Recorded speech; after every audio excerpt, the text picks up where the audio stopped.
আজি মই আপোনালোক সকলোলৈ জিটি আৰু পিজিটি কেণ্ডিডেটসকললৈ শুভেচ্ছা জ্ঞাপন কৰি মই আপোনালোকলৈ লৈ আহিছোঁ সূচক আৰু ঘাত এই চেপ্টাৰটোৰ সম্বন্ধে কিছু আলোচনা কৰিম। প্ৰথমতে আহিল সূচক মানে কি? সূচক হ'ল কোনো এটা সংখ্যাক বাৰে বাৰে পূৰণ নকৰি সংক্ষিপ্ত ৰূপত প্ৰকাশ কৰাকে সূচক বোলে। অৰ্থাৎ কোনো এটা সংখ্যা যদি 10 into 10 into 10 into 10 তেনেকৈ পূৰণ হৈ থাকে, এই সংখ্যাটো যদি আমি বাৰে বাৰে পূৰণ কৰি থাকিবলগীয়া হয় তেতিয়াহ'লে এই সংখ্যাটোক আমি 10 into 10 into 10 into 10 এনেকৈ লিখিব লাগে, বা ইয়াতকৈ ডাঙৰো হ'ব পাৰে। গতিকে এইটোক যদি আমি সংক্ষিপ্ত ৰূপত প্ৰকাশ কৰোঁ তেতিয়াহ'লে তাক সূচক আকাৰত প্ৰকাশ কৰা হ'ব বুলি কোৱা হয়। এইটোৰ ক্ষেত্ৰত আমি এনেকৈ লিখিব পাৰোঁ এবাৰ, দুবাৰ, তিনিবাৰ, চাৰিবাৰ 10 to the power 4। এই সংক্ষিপ্ত ৰূপ দিয়াকে সূচক বুলি কোৱা হয়। ইয়াত 10টো হ'ল ভূমি আৰু 4টো হ'ল সূচক, বা ইয়াক পাৱাৰ বা ইয়াক ঘাত বুলিও কোৱা হয়। আপোনালোকে সদায় মনত ৰাখিব 10টো হ'ল ইয়াত ভূমি আৰু 4টো হ'ল ইয়াৰ পাৱাৰ বা সূচক বা ঘাত।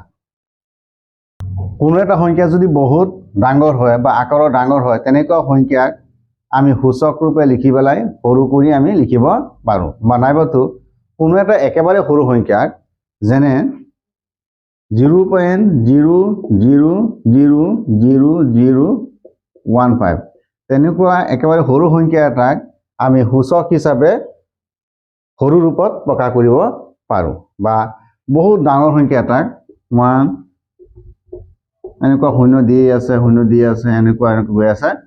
এতিয়া আছে 1 2 3 4 5 6 7 8 9 অৰ্থাৎ 10 to the power 9 এনেকৈ আমি সৰু ৰূপত প্ৰকাশ কৰিব পাৰোঁ। এইটো যদি আমি প্ৰকাশ কৰোঁ তেতিয়াহ'লে এইটো ইনভাৰ্চত আহিব 10 to the power minus 1 2 3 4 5 6 7 8 9 10 to the power minus 9। এই সূচকবিলাকে কিছুমান বিধি মানি চলে।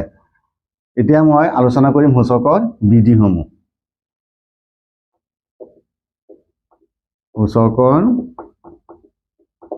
বিধিসমূহ প্ৰথমতে আলোচনা কৰিম নাম্বাৰ 1ত দিয়া আছে a to the power m into a to the power n equal to, ইয়াত চাওক আপোনালোকে ইয়াত ভূমিটো আছে a আৰু পাৱাৰটো বা সূচকটো আছে m। ইয়াতো ভূমিটো আছে a, ইয়াত পাৱাৰ বা সূচকটো আছে n। অৰ্থাৎ ভূমি দুয়োটা একেই কিন্তু ইয়াত পূৰণ হৈ আছে। এনেকুৱাকৈ যদি দুয়োটা ভূমি একেই থাকে আৰু ইয়াৰ পূৰণ হৈ থাকে তেতিয়াহ'লে ইয়াৰ ঘাত বা পাৱাৰবিলাক বা সূচকখিনি কি হয় যোগ হৈ যায়। এইটো আমি লিখিব পাৰোঁ a to the power m plus n। এতিয়া মই ধৰোঁ 2 to the power 5 into 2 to the power 3 এনেকৈ এটা অংক দিয়া আছে। এই অংকটো মই যেহেতু ইয়াত পূৰণ আছে আৰু দুয়োটাৰ ভূমি একেই গতিকে 2 to the power 5 plus 3 2 to the power 8 2 to the power 8 equal to কিমান? এইটোৰ আমি মান নিৰ্ণয় কৰিব পাৰোঁ 2 into 2 into 2 into 2 into 2 into 2 into 2 1 2 3 4 5 6 7 আৰু এটা 2 দিব 8 হ'ল। এতিয়া এই দুটাটো পূৰণ কৰিলে 4, লগত এইটো পূৰণ কৰিলে 8, এইটো পূৰণ কৰিলে 16, এইটো পূৰণ কৰিলে 32, এইটো পূৰণ কৰিলে 64 আৰু এইটো পূৰণ কৰিলে 64 into 2 8 1 2 আৰু এইটো পূৰণ কৰিলে 2 into 8 16 6 আৰু থাকিল 1 2 into 2 4 মানে 5 2 into 2 2 5 6। এতিয়া আমি 2 to the power 5 into 2 to the power 3 মান পালোঁ আমি 2 5 6। এতিয়া মই নাম্বাৰ 2 দেখুৱাম a to the power m divided a to the power n। ইয়াত ভূমি দুটা একই আছে কিন্তু সূচক বা পাৱাৰ দুটা ইয়াত বেলেগ বেলেগ আছে, সূচকখিনি বেলেগ বেলেগ আছে। গতিকে এইটো হৰণ হৈ আছে, এনেকুৱা হৰণত a to the power m minus n, কিন্তু mটো ইয়াত nতকৈ ডাঙৰ, তো m গ্ৰেটাৰ দেন m। এতিয়া আমি পালোঁ a to the power m minus n। ঠিক তেনেকৈ যদি অংক এটা কৰোঁ, ধৰোঁ 5 two the power 3 divided 5 two the power 2। মই সৰু অংক এটা কৰি মই দেখুৱাই দি আছোঁ। 5 two the power 3 minus 2 equal to 3 পৰা 2 গুচি গ'লে 1, অৰ্থাৎ 5 two the power 1 equal to 5। Answer হ'ব 5। Number 3, a to the power m into n equal to a to the power, ইয়াত চাওক এটো হ'ল ভূমি, এমটো এটা সূচক, এনটো আৰু এটা সূচক। গতিকে যিহেতু ইয়াত ভূমি এটাই আছে, গতিকে এম আৰু এন দুটা পূৰণ হৈ যাব, এম ইনটু এন। এই এ যিটো আছে এইটোক চলক বুলি কোৱা হয়, এমো চলক ইয়াত, এনো চলক, যিহেতু ইহঁতৰ কোনো নিৰ্দিষ্ট মান ইয়াত নাই। কিন্তু এনেকুৱা এটা সংখ্যা মই যদি লিখোঁ 10 টু দি পাৱাৰ 5, এই গোটেইখিনি ৰাশি অৰ্থাৎ 10 যিটো আছে, ভূমি যিটো আছে এইটো এটা ধ্ৰুৱক, এই 5 যিটো আছে এইটো এটা ধ্ৰুৱক, অৰ্থাৎ ইহঁতৰ মানৰ কোনো লৰচৰ নহয়। কিন্তু এইটো সূচক হ'লেও কিন্তু এইটো সংখ্যাটো কিন্তু ধ্ৰুৱক সংখ্যা। এতিয়া a to the power m into n equal to a to the power m n। ধৰোঁ এৰ ঠাইত 2 আছে, এমৰ ঠাইত 3 আছে, ইনটু এনৰ ঠাইত মই আকৌ 2 ধৰিলোঁ, স্কুৱাৰ ধৰিলোঁ, equal to 2 to the power 3 into 2 equal to 2 to the power 6। Year answer হ'ব 2 টু দি পাৱাৰ 6। বা মই এইখিনিলৈকে যাব পাৰোঁ, 2 to the power 6 equal to 2 into 2 into 2 into 2 into 2 into 2, 1 2 3 4 5 6, 2 into 2 4 into 2 into 2 4 into 2 8 into 2 16 into 2 32, 32 into 2 64। 2 to the power 6 বা 2 to the power 3 into 2ৰ answer হ'ব 64। এতিয়া মই সূচকৰ বিধিৰ 4 নম্বৰৰ এটা বিধি মই আলোচনা কৰি আছোঁ। ইয়াত আছে ভূমিটো আছে a ইনটু b, কিন্তু দুয়োটাৰ যিটো সূচক আছে এই দুয়োটা একেই। গতিকে ইয়াত হ'ব এই দুয়োটা ভূমি পূৰণ হৈ যাব a b whole to the power m। মই সৰু সৰু সংখ্যা 2 3 4 5 এনেকুৱা সংখ্যা দি মই অংকটো কৰি দেখুৱাই দিম। ধৰি ল'লোঁ 2 to the power 3 into 3 to the power 3 equal to 2 into 3 whole to the power 3 equal to 6 cube বা 6 টু দি পাৱাৰ 3। 6 কিউব মানে 6 into 6 into 6 equal to 6 into 6 36, আৰু এটা 6 পূৰণ কৰিলে 6 ইনটু 6 36ৰ 6 আৰু থাকিল 3, 6 ইনটু 3 18, আৰু 3 216 পালোঁ। নাম্বাৰ 5ৰ এটা বিধি a to the power m divided b to the power a equal to a by b whole to the power m।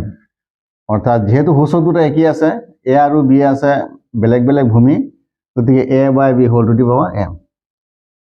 মই ধৰোঁ a ঠাইত মই ধৰিলোঁ 4 টু দি পাৱাৰ 3 ডিভাইডেড, এইটো মই ধৰিলোঁ 3 to the power 3 equal to 4 by 3 into 3। এইটো মই এনেকৈ লিখিব পাৰোঁ 4 to the power 3 divided by 3 to the power 3। 4 to the power 3 মানে 4 ইনটু 4 16 ইনটু 4 64 ডিভাইডেড বাই 27। 6 নম্বৰত এৰ ওপৰত যদি এনেকৈ এটা ডিগ্ৰী চিহ্নৰ নিচিনা শূন্য দিয়া থাকে তেতিয়াহ'লে তাক a নট বুলি কোৱা হয়। a নট ইকুৱেল টু সদায় 1।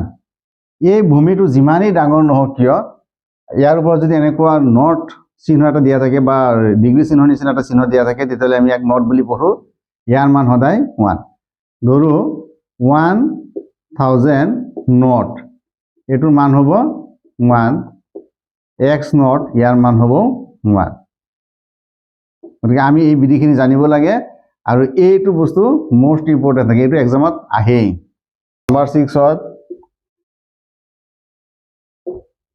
এ এক ইনভাৰ্স বুলি পঢ়া হয় এ ইনভাৰ্স মানে 1/a অতিক্ৰম এ ইনভার্স মানে 1/a এতিয়া 5 ইনভার্স মানে হল 1/5 নাম্বার 6 7 ত আছে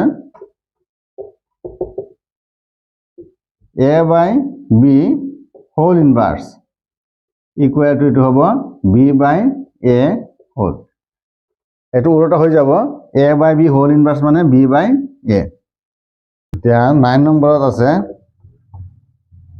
-1 whole to the power n equal to 1 হ'ব যদি n যুগ্ম হয় 10 ত আছে -1 whole to the power n equal to -1 হ'ব যদি n অযুগ্ম হয় ইয়াত চাওক যুগ্ম হল 2 4 6 তেনেকুৱা সংখ্যা যদি n হৈ যায় তেতিয়াহ'লে এটো মাইনাস মাইনাসে প্লাস হৈ যাব 1 হ'ব আৰু যদি -1 whole to the power n টো 3 হয় 5 হয় মানে অযুগ্ম হয় তেতিয়াহ'লে ইয়াত মাইনাসৰ চিহ্নটো ইয়াত থাকি যাব মই এতিয়া আপোনালোকৰ কাৰণে এটা প্ৰশ্ন আনিছো কোৱেশ্চনটো হল তলৰ কোনটো সংখ্যা আটাইতকৈ ডাঙৰ আৰু কোনটো সংখ্যা আটাইতকৈ সৰু ইয়াত চাৰিটা সংখ্যা দিয়া আছে কোন সংখ্যাটো আটাইতকৈ ডাঙৰ হ'ব আৰু কোন সংখ্যাটো আটাইতকৈ সৰু হ'ব ইয়াত এইটো সংখ্যা যেহেতু দশমিক নাই আৰু সংখ্যাটো দেখাত বহুত দীঘল গতিকে এই সংখ্যাটো আটাইতকৈ ডাঙৰ সংখ্যা হ'ব আৰু যেহেতু এই সংখ্যাটো দশমিক আছে 0.0000 ইয়াত এই যি দুটা দশমিকযুক্ত সংখ্যা আছে দুয়োটাতকৈ 0 সংখ্যাটো ইয়াত বেছি গতিকে যিটো সংখ্যা 0 সংখ্যা বেছি হ'ব সেই সংখ্যাটো আটাইতকৈ সৰু হ'ব এইটো আটাইতকৈ সৰু সংখ্যা আৰু এইটো আটাইতকৈ ডাঙৰ সংখ্যা সূচকৰ বিধি মতে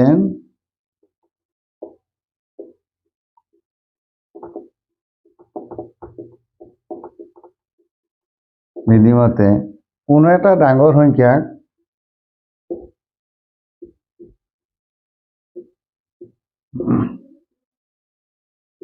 ডাঙৰ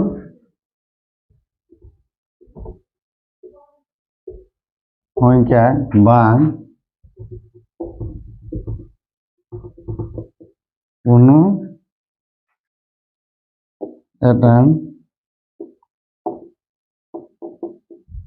সৰু সংখ্যাৰ মান্য ৰূপ বা প্ৰামাণিক ৰূপ দিয়াৰ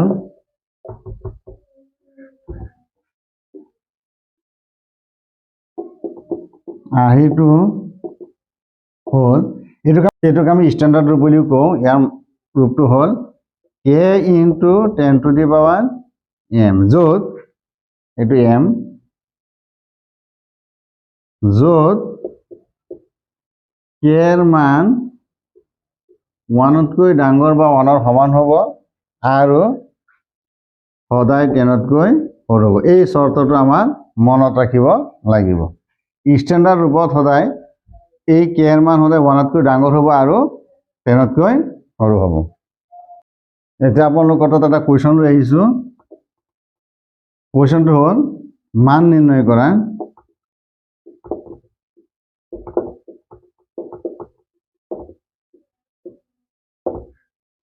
2 not into 3 not into 5 not এই সংখ্যাকেইটাৰ মান কিমান হ'ব 2 not equal to 1 into 3 not equal to 1 into 5 not equal to